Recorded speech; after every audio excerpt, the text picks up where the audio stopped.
বিজেপির একজন নেতা বলছেন, কি বলছেন, এখানে নাকি 17 লক্ষ রোহিঙ্গা আছেন।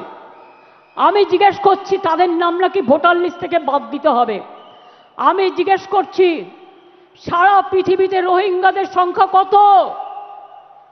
স্টাডি করে বলবেন তো। ইউনাইটেড নেশনস লাস্ট জানিয়েছিল 10 লক্ষ সারা পৃথিবীতে, এখন বড় জোর বেড়ে ওটা 13-14 হতে পারে। তো আপনি 17 লক্ষ রোহিঙ্গা পেলেন কোথায়? আর তারা তো মায়ানমারের লোক, সবাই রোহিঙ্গা।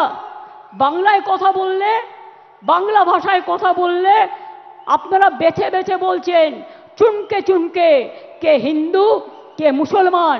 রাজবংশী ভাই উত্তম এসো তো আমার কাছে, উত্তম এসো। কুচবিহার থেকে থাকে, কুচবিহারে 50 বছর ধরে। আসাম থেকে, আসাম গভর্নমেন্ট কত বড় উদ্ধত্ত, তাকে এনআরসির নোটিশ পাঠিয়েছে। বলুন একটা রাজবংশী ভাই তার কি কি অধিকার আছে? কি অধিকার আছে বিজেপি গভর্নমেন্ট? জবাব দাও, জবাব চাই, জবাব দাও। মতুয়া ভাই বোনদের উপর অত্যাচার হচ্ছে, কি জবাব দেবে তার?